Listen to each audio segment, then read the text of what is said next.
Hello, bonsoir, and welcome to the Get French Football News Show. I'm Nathan Staples, and joining me this evening are Rich Allen and Peter Rutzler. A massive 35 goals went in across 10 games this week in Ligue 1. But before looking at what was an explosive weekend, to say the least, and your questions, here are the latest headlines.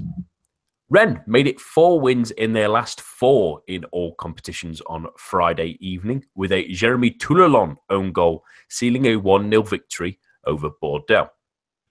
On Saturday, Paris Saint-Germain impressed without the suspended Neymar, with Edinson Cavani and Kylian Mbappe both scoring doubles in their 5-0 thrashing away to Angers. Monaco kept pace with a similarly impressive result, with braces from an unlikely pair of Guido Carrillo and Adama Traore on the way to a dominating 6-0 win over Guingamp. Elsewhere in the multiplex, Troyes punished a 10-man Strasbourg with a strong 3-0 win at home. Nantes put recent trouble behind them to defeat Toulouse 2-1, and plucky Amiens equalised late fantastically to draw 1-1 away to Montpellier. On Sunday, it was Mario Balotelli in the headlines again for Nice, as his penalty helped them finally earn a 1-0 win over Dijon, their first victory in their last 7 outings. But the Italian was sent off in the final minutes. Never too far from that controversy is he, unfortunately. In a 4 o'clock doubleheader on Sunday, Marseille cruised past Caen with a 5-0 win, thanks to 2 goals and an assist from Florian Thauvin, while Lille finally won for the first time since their opening game of the season, as Nicolas Pepe's double sank luckless Metz 3-0. And the weekend ended with a ferocious Rhone derby, with Lyon walking out of the Stade Geoffroy Guichard with a 5-0 drubbing. Nabil Fekir's celebration caused fans to breach the pitch, causing the final 5 minutes to be delayed for almost an hour. In international news, Didier Deschamps has recalled Anthony Martial for friendlies against Wales and Germany. Steven Nzonzi and Benjamin Pavard have also earned their first call-ups, but Hugo Lloris misses out through injury. And that's all for the news. But remember, to stay up to date with your French football news, head on over to our website at www.getfootballnewsfrance.com and follow us on Twitter at GFFN. We start this week with that fiery Rhone derby on Sunday evening, where Lyon looked like $1,000,000. But before that, there was a little bit of an incident. Nabil Fekir's celebration has certainly stirred spirits. And while we've seen it in the past, a la Messi and Ronaldo in recent Clásicos, Rich, what do you make of the taunting celebration and the aftermath from the Saint-Etienne fans? It's a real difficult one, this. It's a real difficult one. I've ummed and ahed over it ever since last night's game. Per se, I have no problem with the celebration itself. You look at the circumstances that Fekir is in, and certainly the last few years that he's gone through. This was another in what's proving a season of terrific performances from him. He's captaining the side. He just put the icing on the cake with the 5th goal against their fiercest of fierce rivals. I mean, this is a really, really fiery, as we've said numerous times, derby. This is one where there's some real hatred, I think, here. So I can understand why he celebrated as he did. He'd been kicked around by Saint-Etienne players. Was very, very fortunate from the Leo Lacroix red card not to come off with a far, far more serious injury than he. Jeers from the Saint-Etienne crowd all game. You can see why he's done it. I suppose what we can do is we sit here now with the beauty of hindsight and can say, actually, maybe an element of a little bit of control, a little bit of thinking about the actual situation, maybe that could have been exercised by Fekir. A couple of people, I know, Genesio, I think, while they were off the pitch, just sort of warned him that he has to remain humble, has to remain an element of modesty with how he plays. So again, I can see it from that angle as well. But I mean, one thing that we must do here is make sure that we're not in any way condoning what the Saint-Etienne fans did. There is no way we're saying that Fekir shouldn't be able to celebrate that because, fans are justified in entering the pitch and, doing whatever they're going to do, go after the players or whatever. That's absolutely not what we're saying. But it's a real difficult one. I think if Fekir could look back and think, well, actually, if that was going to happen, I'm fairly certain he would say, yeah, I probably wouldn't do it. But we can't be as having to think, I can't celebrate a goal, especially as such high-profile instances of this celebration have gone before it. So it's a very, very difficult one to balance because we don't want to see what we saw for 45 minutes last night with players in the tunnel, fans not knowing really know what's going on, and everyone just milling around because everyone's a bit clueless. We don't want to see that. But similarly, we don't want to see players holding back on celebrations that, for goals and results that mean a huge deal for them.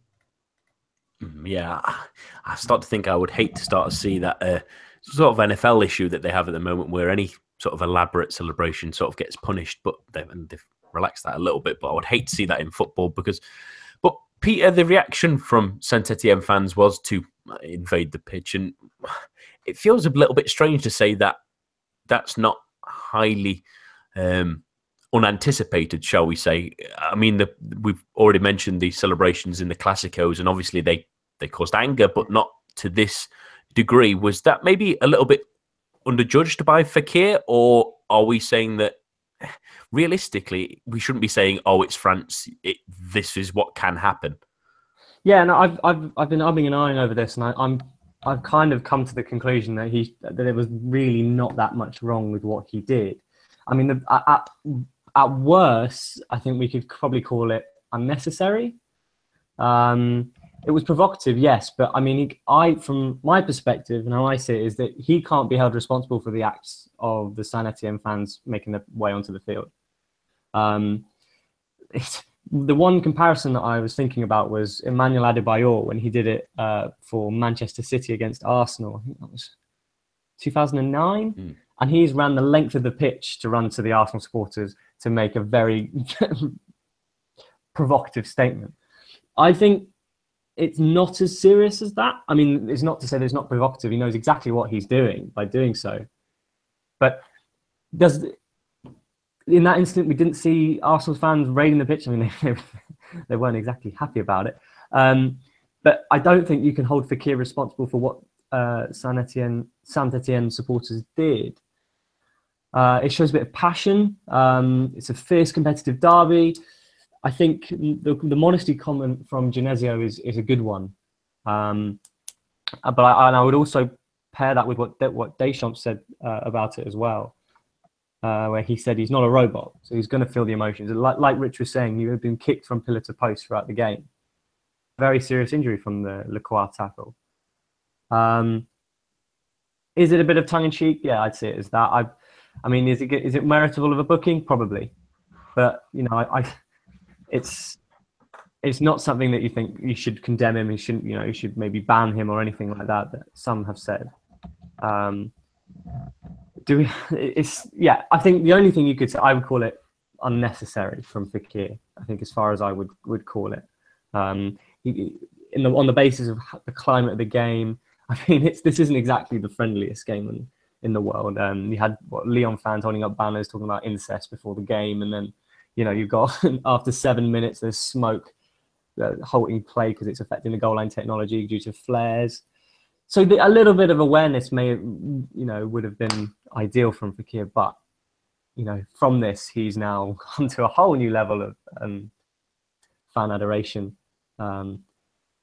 and for me it was more unnecessary than something that should be.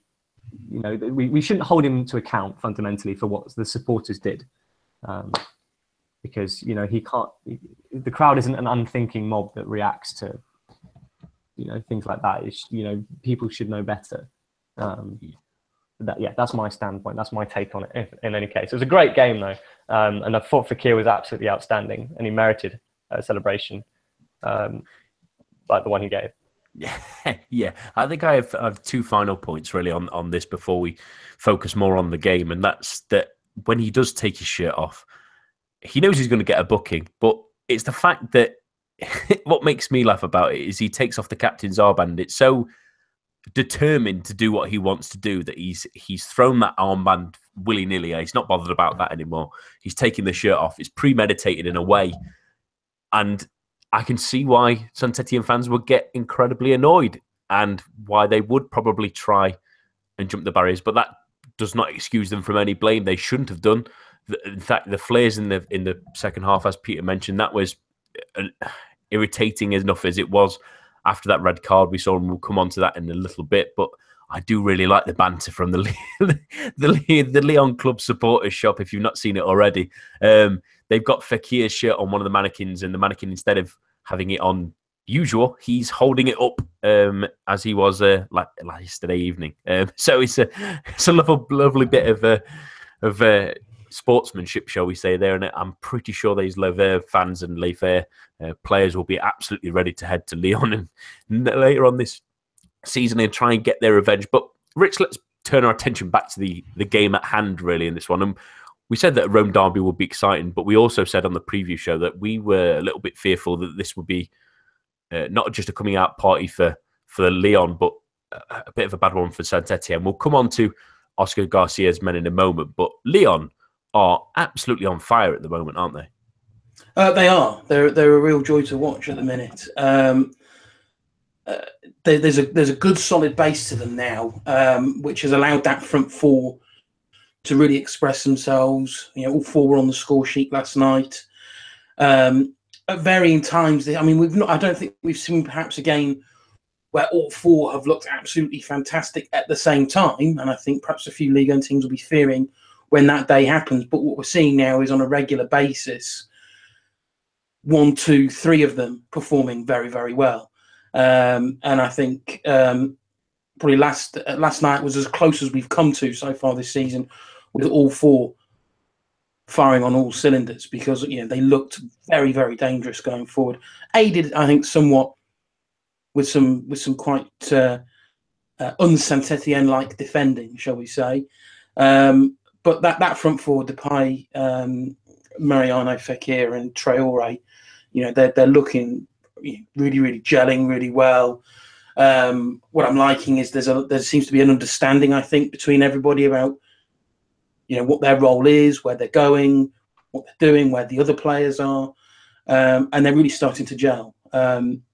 What that's then allowing is you've then got the likes of Lucas Toussaint, you've got Ndombele, and obviously Houssam Aouar, who had a fantastic game last night. You sort of realise how young he is. I mean, if you can see the pass for which goal was it? Might it have been the Fekir last goal? It might have been that one. But there's a pass in the build-up to the goal from Aouar it's just fantastic. The vision that he's got.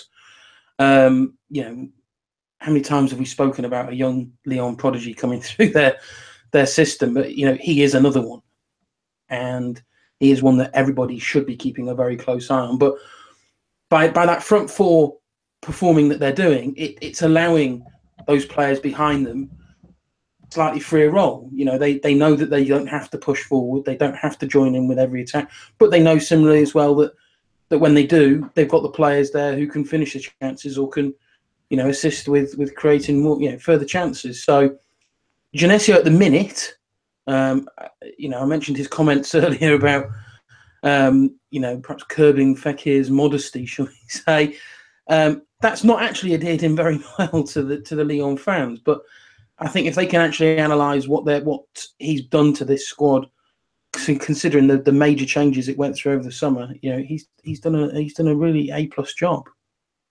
Yeah, 6 wins in a row, 4 clean sheets in all competitions in the last couple of games, which is pretty remarkable as well. And I do want to talk about, again, another player who impressed. That we've bagged on him quite a bit, myself and you, Peter, so far this season. But Depay is starting to really get this team. Do you think that moment outside of the team at sort of early October time has really given him the proverbial kick up the backside that he needed? Yeah, no, definitely. And I think credit has to go to Genesio for that. I think Rich touched on it. We forget the extent to which Lyon had such a high squad turnover this summer. The amount of players they lost, Gonlon, Tolisso, Lacazette. These aren't squad players we're talking about here. It's the core of the side. And they've replaced that team with 4 outstanding talents, it seems. And Depay, of course, was there before, but and Fekir as well. But in a whole new way, we've seen them.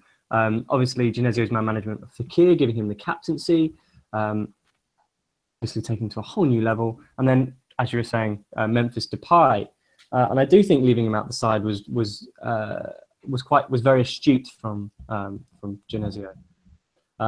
I still feel that he has a lot of work to do, especially defensively. But you can't argue with his contributions at the moment. He scored in his last 2. I think that takes him to 9 for the season and 4 assists as well, which is a good return, a healthy return, especially in a front 4 that are sharing the goals around a fair bit. I'm going to throw it back at you, Nathan, because I know you're desperate to say something about Memphis Depay. But yeah, no, I do feel that Genesio has done well with him. I'll be interested to see how he maintains it and if he can push on, because he is known for his inconsistency. So it'll be very interesting to see how he carries on. But Nathan, your opinions on Depay now? Yeah, I really like his change in attitude. I mentioned a couple of weeks ago the win against Troyes, where he scored the hat trick. You could see in his mentality to get the goals, especially the third one, where Mariano essentially does what Mariano does, which is be incredibly greedy, which isn't a bad thing when you've scored 9 goals this season. And the ball ends up falling at his feet, and he scores his hat trick. I mean, he just seems to have had a switch go off in his head and realised that actually I do need to work harder. I've not come to Lyon team to be the man, as he thought he might have done when he left Manchester United. It's his turn now to be more part of a team that he's never really been at. I mean, at PSV, he was... they had Jorginho Wijnaldum as well, who was excellent, but he felt like he was the man there. He went and tried to fill big shoes at Manchester United and never really did it because of that kind of attitude. And that maybe switching his mind seems to have changed things. And I thought he scored an excellent opening goal, really, to put it through Pierre Gabriel's legs, and that unsights Ruffier, so he can't position his feet, so he can't dive as well for the goal. I thought it was an excellent little finish, and I thought it was excellent on the night. And I do want to quickly mention the defence as well. I mean, 4 clean sheets, yes, Troyes, Metz, Everton at the moment at least, and Saint-Etienne aren't big goal getters. But when we think that at the end of September they conceded 3 to Dijon, they conceded 3 to Angers in the first day of October as well, it's a good sign that they're starting to keep teams out a little bit more and pile on the goals at the same time. They've been really, really, really good in the last couple of weeks, and they might even challenge Monaco at some point to that second place. But let's talk about their opponents now, Rich, in Saint-Etienne. And we mentioned on the preview show before that it felt like the calm before the storm for Oscar Garcia. After a good start, they have slowed down and sort of fallen into their old ways. But they really missed Loic Perrin, didn't they? Really missed him. I mean, Lacroix was pitiful.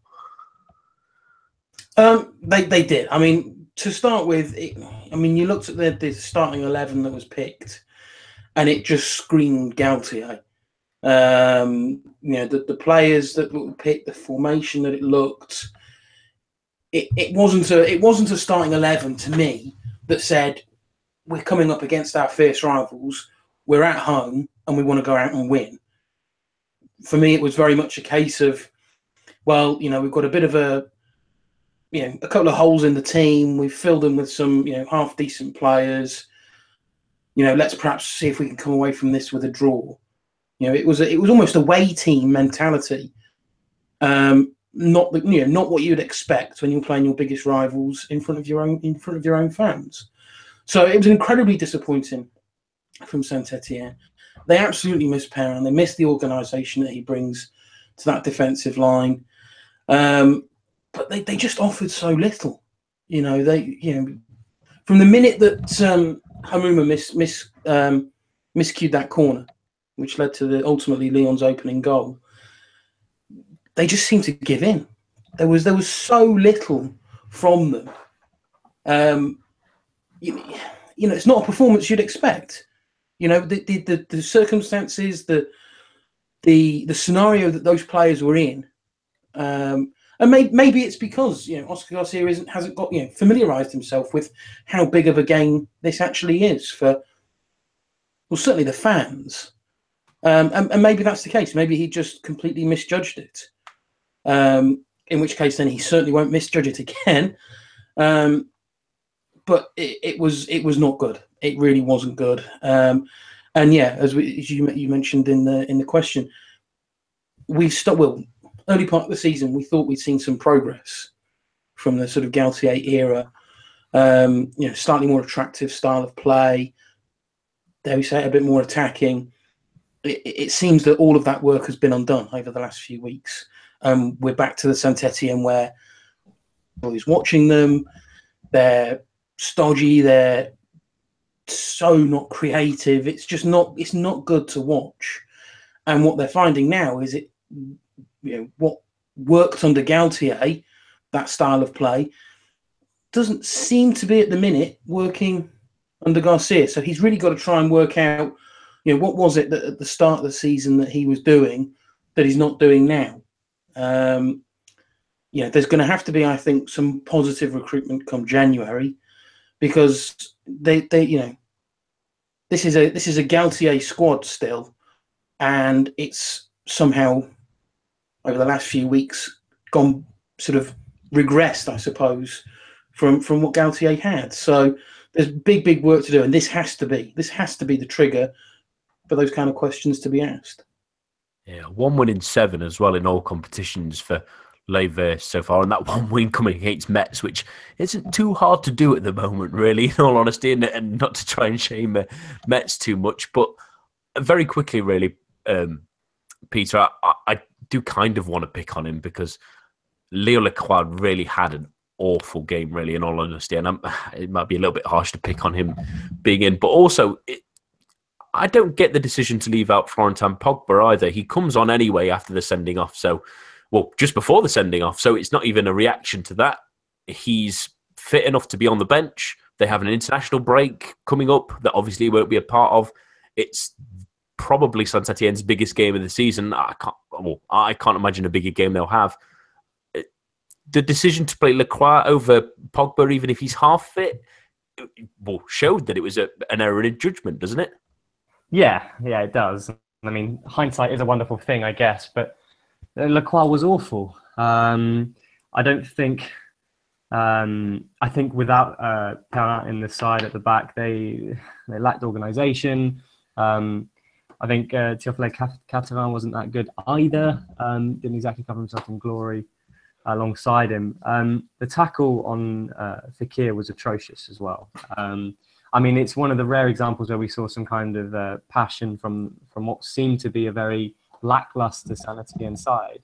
But it was absolutely ridiculous in an area of the field where you don't need to make those kind of challenges. And, not that... I mean, Lyon had the game pretty much wrapped up after 25 minutes when they went 2-0 up. You didn't really think that Saint-Etienne could possibly muster 2 goals when they can't score for love nor money at the moment. At the same time, you shut the door on any hope of a comeback, and indeed the floodgates duly opened after his sending off. For me, Saint-Etienne just didn't look like they had a plan B, and I agree with Rich. I think they set up to play defensively, an away performance behind the ball, and try and hope that Hamouma, Bamba, and Monipake would do something either on the break or in some kind of progressive move forward. But it just didn't happen. Obviously, Hamouma went off as well. Sutherland offered nothing, which was not part of the way in which I think Garcia envisioned how they would set up. It just struck me that they didn't have an alternative plan other than to stifle Lyon. And Lyon, in the good form that they are in, overwhelmed them. So I think we can look at the back line and we can look at the errors they've made and we can criticise Lacroix, but I think it's all about ambition in games like this. I mean, the atmosphere before the match was sensational. You've got to want to go out there and take the game to them. I mean, that was one of the main praises we had for Saint-Etienne at the start of the season, was the high press as well as the possession game that Garcia was trying to instill. We didn't see enough of that, and it cost them. And Lyon more than merited their 5-0 scoreline in the end. Yeah, I think you have to really worry when if it wasn't for Stéphane Ruffier, this could have been 7 or 8 or something really, really silly. And Oscar Garcia needs to have a hard look at himself in this squad and get to January if they can and retool, because there is talent there and we've seen it at the start of the season. I still don't know why Diuisi's been left on the bench so often and they're risking. Well, they're playing the sort of very safe pair of Pajot and Selness in the middle. It doesn't make much sense to me either. Dabo was on the bench again at the weekend and didn't play. Maiga was in instead. I don't really get it. That, like Rich said, it screams more of a Galtier side than what we hoped to see under Garcia, but we'll wait and see if that will change after the international break at least. But 3 sides that did impress this weekend, and all the big teams really flexed their muscles really in what was a real glut of goals in a few games. And we're going to start with Paris Saint-Germain, who put 5 past Angers. Rich, is this the kind of performance we expect from them right now with the talent level they have, even without Neymar? Absolutely. These are the score lines that they for a neutral supporter of Ligue 1 football, they're sometimes a little depressing. But ultimately, these are the performances that PSG have to be putting in. If we're to take them seriously as this massive powerhouse, both on the domestic and the international scene, with such a huge financial advantage over anybody in the league, and the players at their disposal, yeah, of course they have to be putting in these kind of performances. We shouldn't be in a position where we're saying, oh, crikey, PSG scored 5 this weekend. But to me, that should be on a pretty regular basis. It was quite nice, I think, to see Mbappe sort of rediscovering a little bit of form. I think the last few weeks he's suffered and perhaps form, understandably so for a player so young and so inexperienced still, but his form had dropped off a little bit, coincided with a slight change in attitude. But maybe the Neymar not being there was a coincidence. Maybe Neymar not being there actually helped Mbappe, but it was a real positive performance from him. Much more like the kind of performance that we're expecting to see from him. If you can see the finish for his first goal, absolutely wonderful finish. Cross came in, and as it came sort of almost over his shoulder, first time on the volley past the goalkeeper. That's utter instinct and utter talent. That very few can possess. So it was great to see that. Cavani on the score sheet again. He is Mr. Reliable on the domestic scene. No matter how much we criticise the chances that he misses, he's always going to bag at least one. This was much more like it from PSG. That's not to say, however, though, that Angers were totally put to the sword. They had 2-3 really good chances to get on the score sheet, and I think it was only a combination of good goalkeeping and slightly wasteful finishing that prevented that being the case. But certainly going forward, this is much more like the PSG that we want to see. It's still, it was still a performance that just raises a few questions that Emery has to address in the January transfer window with regards to the defence. But no, it was sort of business. What I would expect anyway from PSG is business as usual. Yeah, and it raises some questions of how they'll fit all these 3 attacking players in, because Mbappe had a much better game, but he was certainly much more central than he usually is, with Dani Alves playing slightly more of an advanced role and Pastore possibly sort of sliding into midfield with Draxler. But there's a couple of players that I do want to pick out who had really excellent games, and one person especially who we've seen been solid, but he's not really shone as he did in the Champions League, especially last season, and that's Dani Alves. Peter, he set up the first 2 goals with absolutely exquisite passes from sort of almost a central midfield position, and he, especially in attacking areas, was fantastic. Yeah, we know of his talent. It's only been a matter of time, I think, before we've seen it. I think the worry when you bring in a player like Alves, who's done so much, been everywhere, that he sees PSG as sort of a retirement home in Liga. It's good to see him put in a performance of that caliber. I think obviously the difficult thing for Emery is he's got Thomas Meunier, who has been in good form, who's scoring goals, but also providing competition for Alves, and that I think has been also important to making sure that he retains a high standard of himself. And you know, has been one of the best right backs in the world for some time, and I don't think that goes away as quickly. And he showed it. He showed that. I mean, it was against an Angers side who have struggled at home of late, but he did well. I think some of the other players that probably will be more concerned with their performances. You look at Pastore playing on the left. He's given the opportunity to start. I don't think that suits him. It's definitely not his position. I think he's definitely a central player.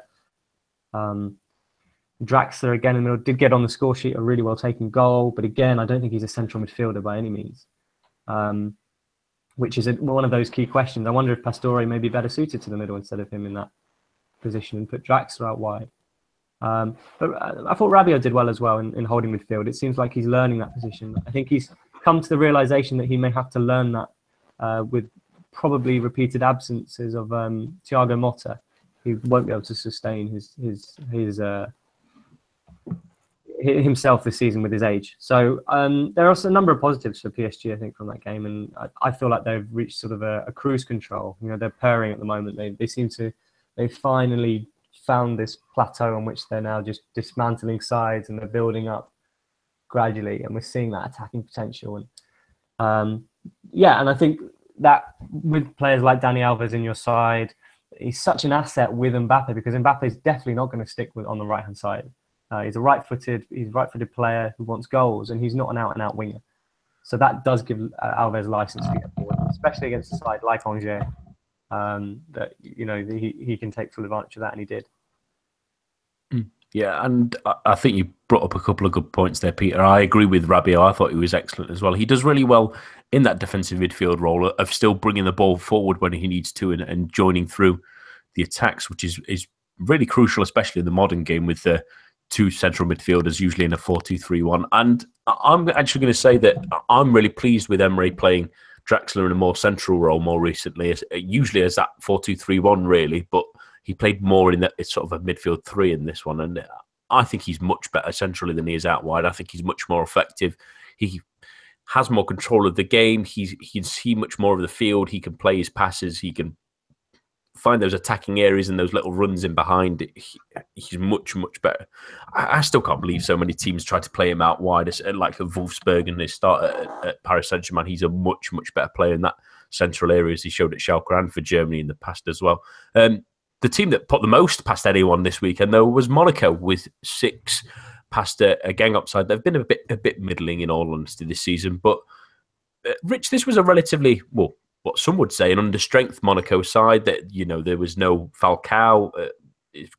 With Guido Carrillo starting, that's possibly their third, if not fourth, central striker, Adama Traore, playing in that centre attacking role. But both of those scored braces. So it's quite in for Leonardo Jardim for a change.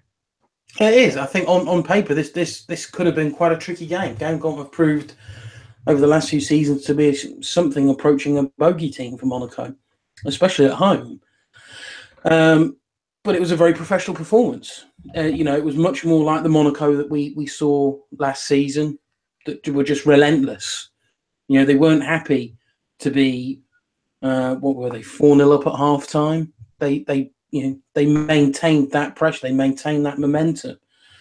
I really like Carrillo. I really do. He's not given many opportunities, but when he does, he always seems to score.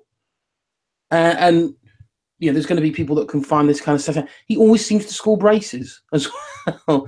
Very often it's sort of the last 15 minutes. Certainly last season, the last 15 minutes of a game, he was brought on and he'd get a quick fire double. He seems to be quite a reliable source of goals, considering how irregular he plays. So, pleased to see him continue that. Really, really pleased to see Adama Traore back and scoring. He's had such a torrid time since moving to Monaco, primarily because of injury. So to see him back, playing well, getting on the score sheet, really, really like to see that. And then, arguably, one of the performances of the weekend was from Almami Toure. He's not, for some reason, he's not the first choice right back for Monaco.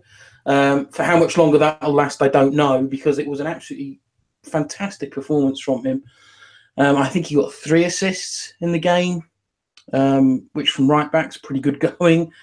But he looked a constant menace down that right. Whenever you see him, you just think he's not. He doesn't look like a right back. He's quite a tall guy.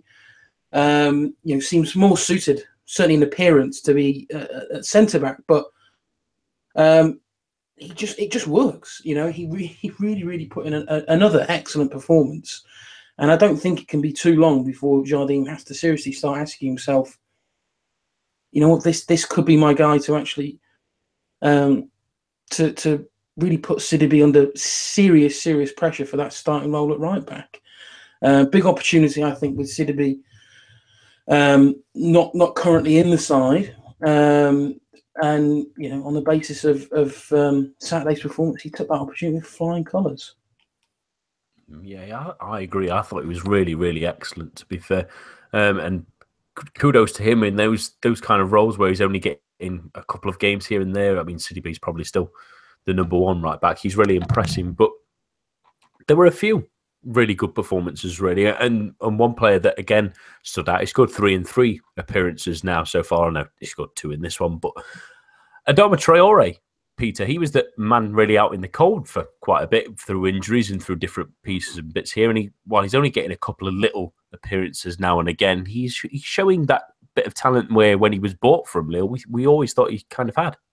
Yeah, I mean, he hasn't had the easiest of times at Monaco, but he has impressed. I mean, again, it's like with Carrillo and Toure, and when you get these opportunities, you've got to take them, and they did.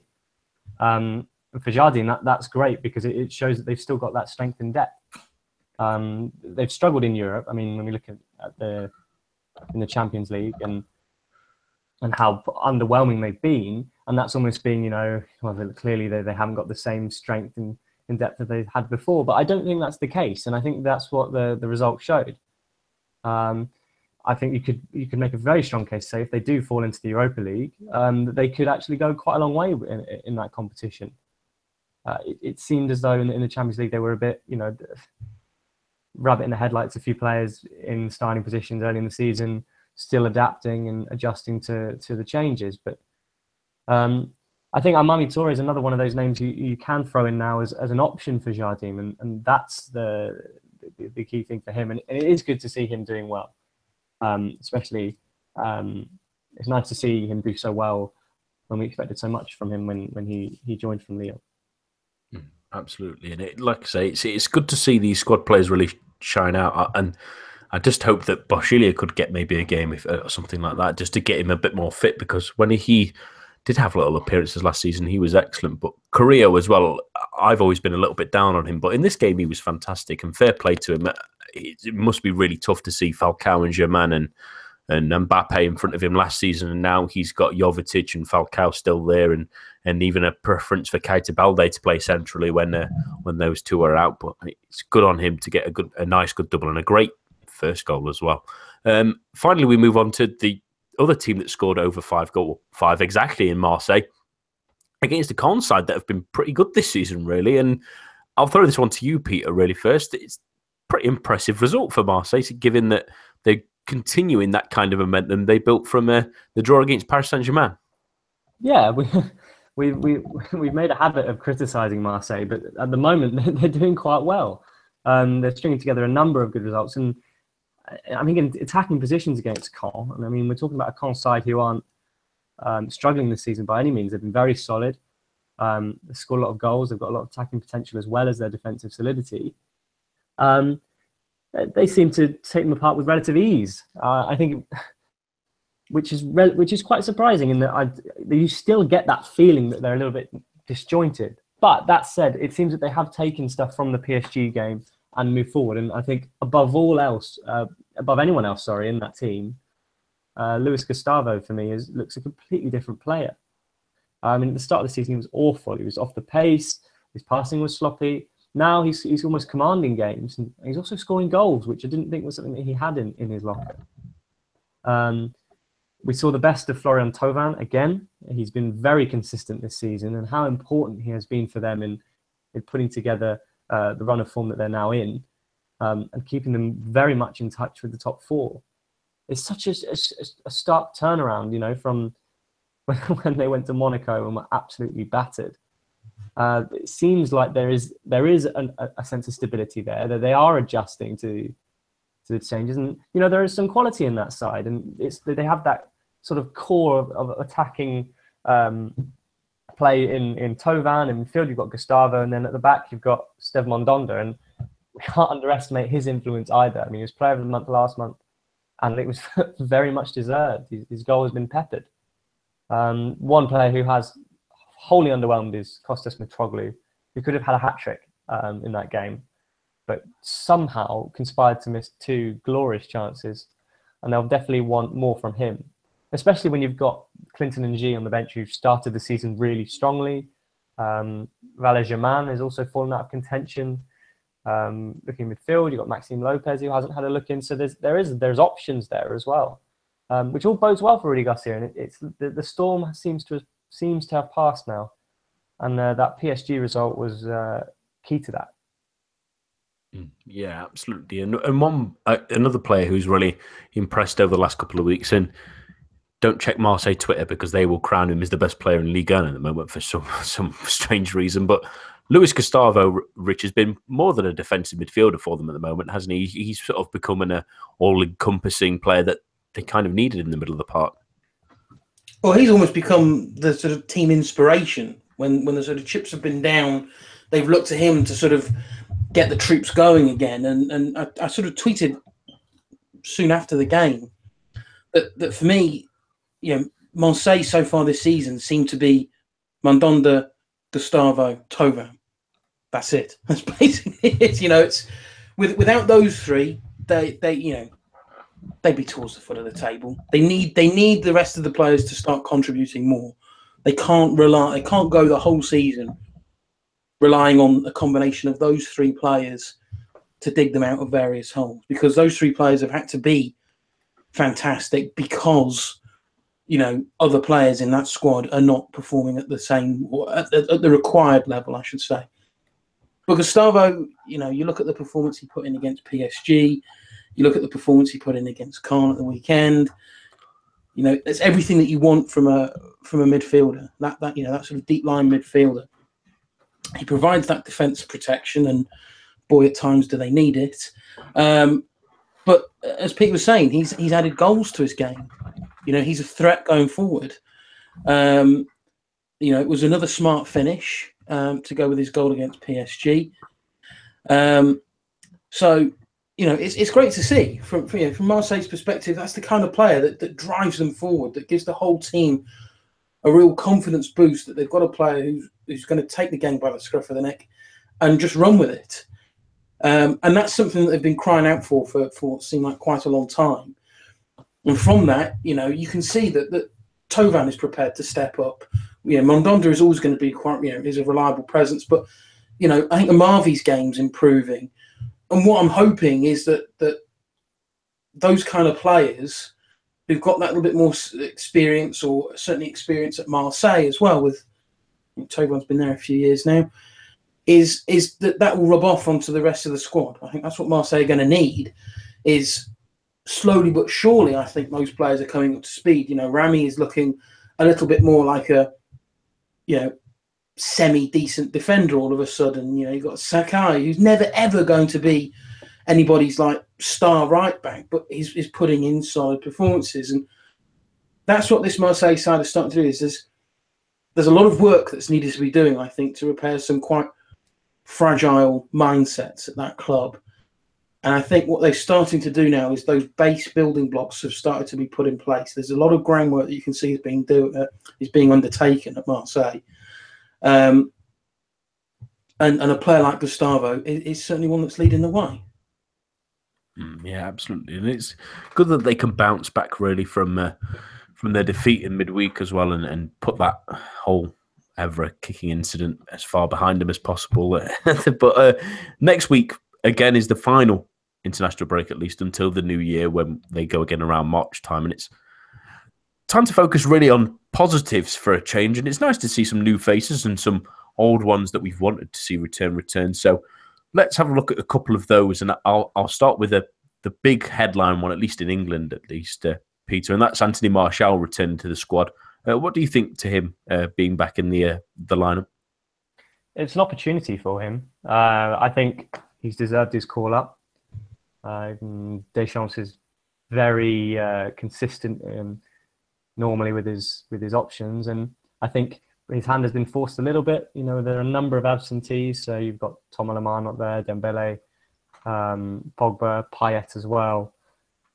So the door is open for now for Martial, and he's got his opportunity.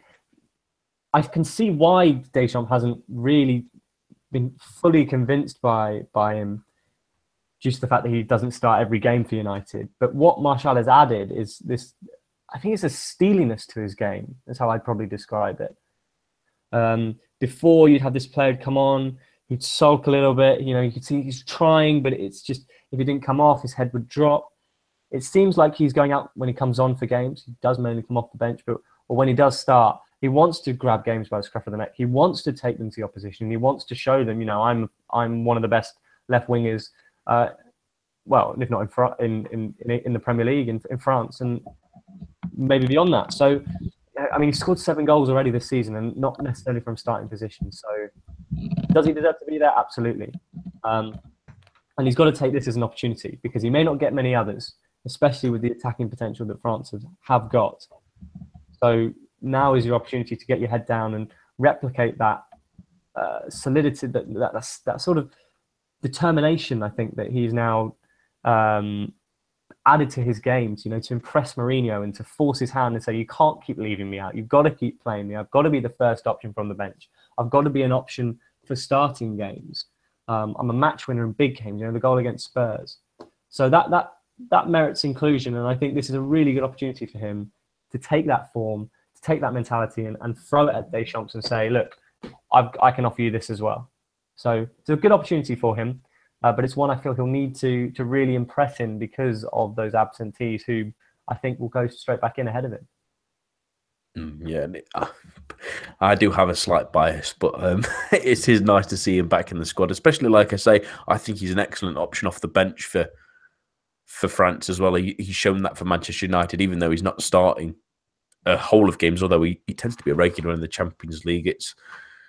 It shows that he can be a different option off the bench and be motivated by that as well. But there's a couple of new boys in the squad that have never been called up before, and that's Steven Nzonzi and Benjamin Pavard. Rich, how do you think to those 2 call-ups? I mean, they needed a little bit of extra maybe in midfield, but does Nzonzi deserve a place over Bakayoko? And I know you've seen the Les Espoirs a few times, and Pavard's a regular starter for them. They need a right back. Is he maybe an answer? It's certainly with Pavard, he's worth a go, because my goodness, do they need a right back? They really do, and they need one for the long term as well, because Christophe Jallet is rarely a positive answer. He's certainly not the answer to future right back for France. He's worth a go, as you know. Deschamps pointed out in the press conference when the squad was announced. He's performed well in Germany. He's performed well for the under-21s. You know, as youngsters go, he's you know, a relatively safe pair of hands. So he's worth a shot, absolutely. Ultimately, this is what we want from Deschamps, I think, for quite a while when it's come to the friendlies, is, you know, try things out. You know, you're less than a year out now from a World Cup. These are the games now. You really need to be trying a few little bits out before we enter the calendar year of the World Cup. So absolutely, it was the right time to give Pavard a go. Circumstances probably dictated that Pavard comes in perhaps ahead of where ahead of time as to where he might have been called up, but he's absolutely worth a shot. Really pleased to see Deschamps rewarding some of those under-21 players. And Nzonzi, I can't overly comment on how well he's been performing in Spain, but by all accounts, he's performed very, very well. Similarly, though, I'm always going to be slightly biased towards Bakayoko. It seems that he's been pretty good for Chelsea without necessarily being consistently great. Maybe still finding his feet in the Premier League. Maybe still having that, was it the friendly against Spain, I think, that he played and conceded the penalty or contributed to the conceding of the penalty and wasn't great in his cameo in that game. Maybe that's still hanging over him. Deschamps is quite well known, I think, for keeping that in mind, those kind of performances. So I think Bakayoko can count himself a little bit unlucky, but it's again, it's great to see somebody new being given an opportunity. And Nzonzi's been mentioned for months now, if not last couple of years. So it's great to see players who've not previously been given opportunity being rewarded for playing well domestically. So for me, that they can only be seen as positive picks. Yeah, it's good to see them try something different. I know there was a lot of calls for Nzonzi last season. His performances for Sevilla were really, really excellent. He's quieted down a little bit this season, but he's been impressing. Pavard has been pretty good from what I've seen, at least in Stuttgart. And with France need right backs desperately, they need to find someone from somewhere. Maybe Almami Toure might be the next one they throw in the fire. But just a very quick word up from both of you, really. I mean, we are starting to ramp up towards the World Cup, really. Now that's the focus, and there's a big gap between now and the next call-up. Like I say, the next international call-up's around March time, so there's a big gap between when players can impress. But for a lot of these players, this is their last chance for a long while to really put a marker in Deschamps in training and in these games. Is there anyone, Peter, I'll start with you, that you can pick out really from this squad that maybe should be looking over their shoulder if they don't pick things up? I'm looking at players like Matuidi, who's not starting every game for Juventus, Sissoko, who's been relatively decent for Tottenham so far this season, but is in and out. I'm looking at players like Giroud, who's not always starting for Arsenal, maybe even Lacazette for the same reason. They sort of seem to switch between the two or play neither. Is there any other names or any of those names or any other names that you feel like need to have a good week? Yeah, you've picked them out there, the ones who should be thinking about competition. I definitely agree with Giroud and Lacazette. The problem with that is that Giroud is perennially picked regardless of what he does, so less so. But Lacazette is definitely vulnerable, especially in terms of his starting position. He hasn't been that bad for Arsenal. I mean, Arsenal have been Arsenal, so whether that will affect him and his standing is, that could have a deep impact, because Deschamps has not always been so keen on Lacazette. Hasn't impressed in his appearances. So I think Lacazette is certainly one who'll be wary of his position. Elsewhere, I think in midfield it's very competitive. I think there are a number of absentees who'll come straight back in, so Pogba and Kante. So when you look at players like Nzonzi coming in, it's almost to say, what can you offer that's different? What can you offer that gives me an option? And that's what Deschamps is all about. He wants multiple options to give. And I think of the two new guys, Pavard's got the better chance of really making a claim. In goal, obviously there's no Lloris, so maybe Lloris is just unmovable, isn't he? So, but there's an opportunity to start. I think Fekir will want to really impress. He may get his opportunity, and in recent times he's not as flexible in terms of position. So Deschamps will say, well, I can't use him in this position. I've got people who can play in midfield. So if he wants to really impress, he's got to do it now. His form means Deschamps can't overlook him, but that doesn't mean he'll select him. I think one of the questions in the press conference with Deschamps was about whether he can challenge Griezmann. And I don't think he can, even though Griezmann has been out of form at Atletico. But yeah, there are a few names who'll be considered, but I think that some players outside of the squad will be wary as well, like Payet, whose form has been poor. But again, he's another name that Deschamps will always fall back to. So, but yeah, no, I agree with the names you pulled out there, really, Nathan. You nailed it pretty much. Rich, who do you think needs a good week? I think you're probably looking at, aside from those that you'd mentioned already, I think you're probably looking at, Martial's going to need to impress.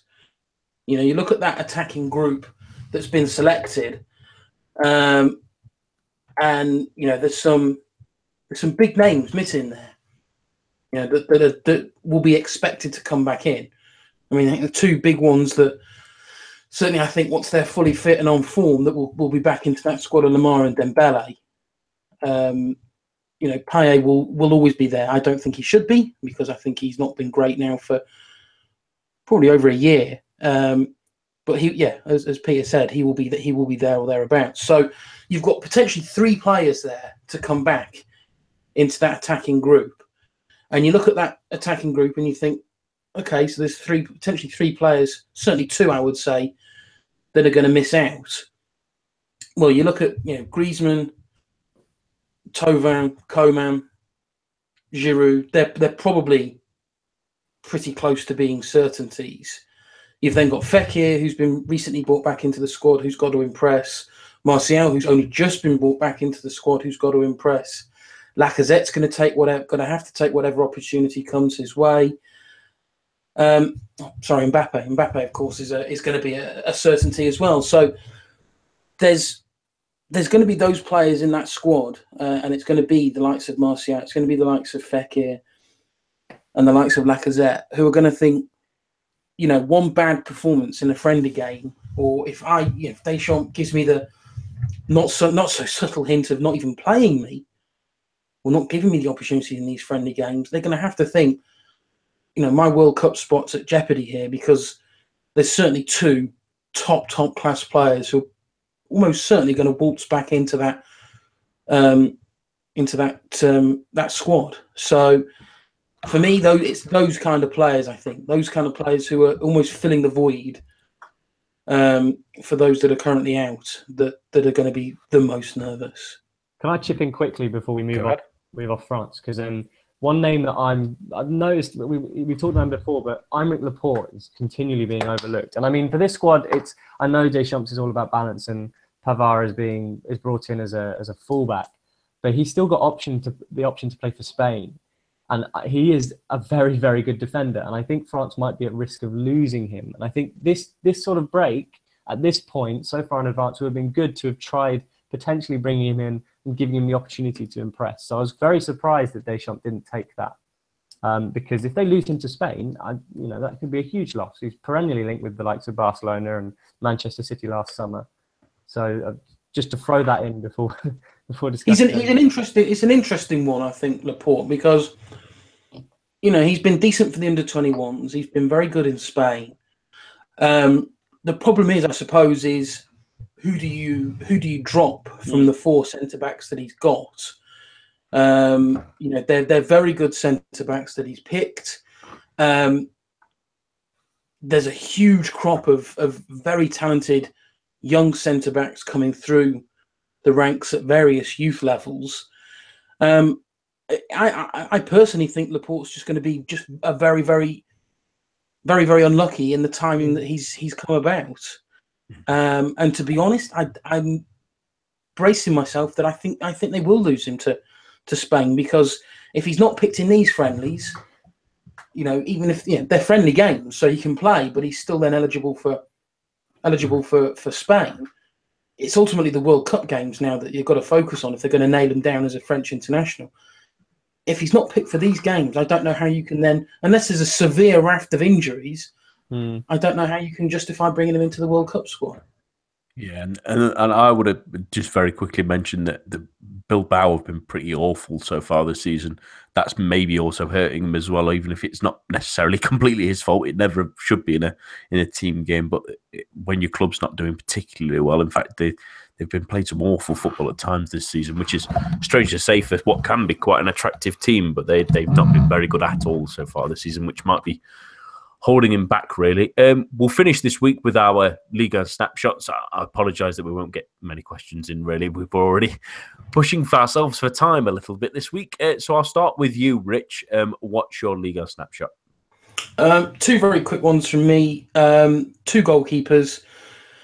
One was the performance of Mike Maignan for Lille against Metz, especially the first 45 minutes where his goal was absolutely peppered by Metz's attack, and he blocked everything that came his way.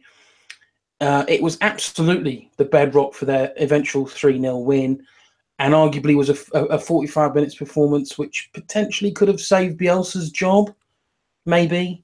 And the other one was just a pure, unadulterated, biased shout out that it's quite nice to see after the sort of the troubles that Rennes have gone through in early season that the current holder of the longest clean sheet currently this season is Thomas Kubek, and he's 3 games now, or over 3 games without conceding. So perhaps a little bit of stability finally arriving at Rennes. Peter? Yeah, mine's looking at the other end of the field and just looking at the leading strikers for the big clubs, who's doing it, who isn't, and it comes off the back of Cavani's 100th goal in Ligue 1, which is an achievement that shouldn't really be sniffed at. Mara Diaz, of course, at Lyon is still scoring goals, which is an impressive thing in that front four, consistently finding the net. Likes of Falcao, of course, who's been absent, who's also been ruthless, and how important those players have been to the top 3. Other end of the scale, you look at the likes of Depreville, who has really struggled since his move from Lille. Troglu's come in at Marseille, and it's absolutely expletive. And finally, Mario Balotelli to round off.